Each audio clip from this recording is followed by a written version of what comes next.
Israel Adesanya makes his third title defense in the middleweight division against the Italian Dream Marvin Vettori. Like we said earlier in the show, man, I really don't think this rematch needed to take place whatsoever in the first place. I got a little bit of flack for saying that too, and I was like, that just shows the UFC did a hell of a job selling this fight, man.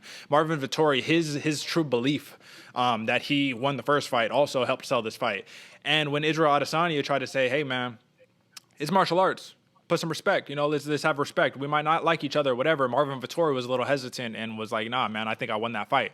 This one, that just happened. It's incredible, man. Self-belief is a hell of a thing, man, and it'll either make you or it'll break you, and I think it broke him in this one. But Israel Adesanya also mentioned a moment in the fight where Vettori had a locked-in rear naked choke, right? Israel Adesanya turns, faces Vettori, and then does some of that. I even mentioned it. I was like, can you do that in fight? Like, you could choke people all types of variations. Can you just strangle them? Do you know if that's a rule, AJ? Can you strangle somebody in MMA? I've seen it a couple times, and I think there was one time back. It had to have been 5, 6, 7 years ago, where it was Big John McCarthy in the ring, and I don't remember the fighters at all, but one of the fighters was doing that exact same thing. He's like, yo, you can't choke like that. Yeah. So, but I mean, a choke is a choke. There's no reason you couldn't be able to, maybe because it's against the esophagus, that you might break an esophagus, whereas like a rear naked is going across the carotids. I don't know, man. Yeah.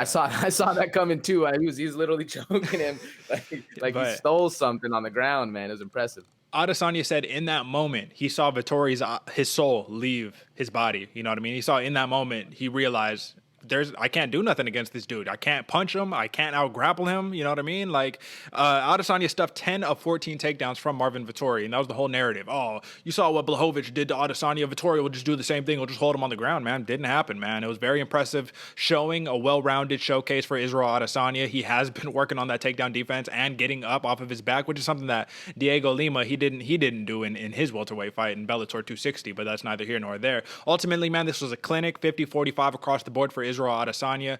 Marvin Vettori is really good, man. Don't let any of this sit here and make it seem like this dude isn't good. But when you're fighting Stylebender, you're fighting the pinnacle of the middleweight division, man, there's levels, and he's not there. Honestly, I think Marvin Vettori needed to fight Derek Brunson to see who gets to then take on Adesanya, because that will then at least prove, like, all right, who's the best grappler out of that situation? And let there be no mistake, man.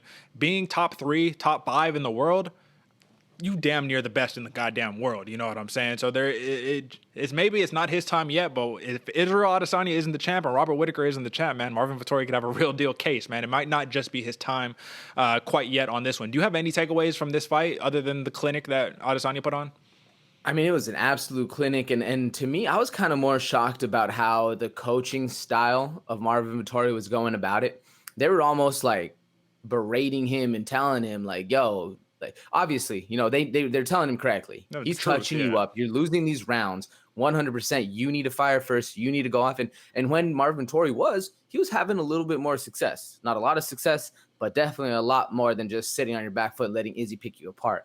But what to me kind of changed, at least I saw from Vettori, is he was looking anytime Rafael Cordero was like shouting at him, telling him how bad he was doing, he was almost lost like a ghost. He was just kind of just hands up, lackadaisical. He would look at him and look back, look to the other coaches for maybe some moral support. So I don't know if exactly the path they took, that negative emotion that they were putting on him, that negative pressure was kind of the best way to go about it. Maybe you need a little more positive reinforcement, but I don't know, because it was weird to see a fighter losing a fight, getting oil checked, getting, all his positions reversed, and having absolutely zero care or emphasis or fight in him to actually change the fight, man. It was weird to see. And I don't know if it was just like a mental lapse or what, maybe even, like I said, maybe a different style of coaching. Because don't get me wrong, Rafael Cordero and the guys at Kings MMA are some of, if not the best coaches in all of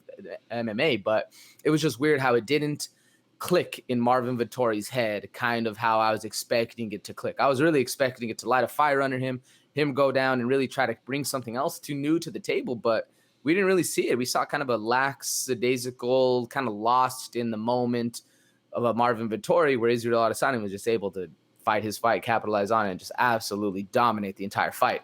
Yeah, yeah. I think at some points Vittori did understand, and I think the problem is Vittori was looking at Rafael Cordero like, "What are you talking about? I just won that round." Like, you know what I mean? I think his thought process was, "I'm walking forward. I'm pressuring him against the cage. That wins me the round." But you have to be effective with your takedowns. You know what I mean? You have to be effective with your clinches. It's not just moving forward; it's actually landing damage. And when Marvin Vettori got into the pattern of, "I'm gonna punch, double leg, get elbowed like 5 times in the side of my head, move up to the clinch, Israel Adesanya escapes."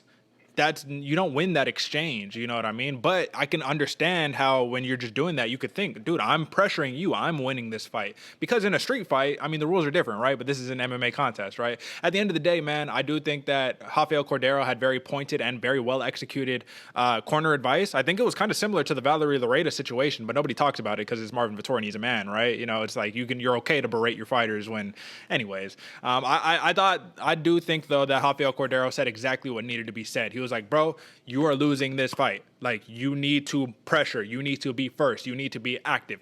However, easier said than done when you're fighting a style bender. You're fighting the dude who's fighting in the Matrix, dodging all of your punches, countering you, crippling Marvin Vettori's leg. He must have ate 20, 30 leg kicks, man. His leg was getting just chewed up, man. It was nasty. Like I said, overall clinic for Israel Adesanya. Huge win. 3rd title defense for the last style bender. And with that being said, AJ.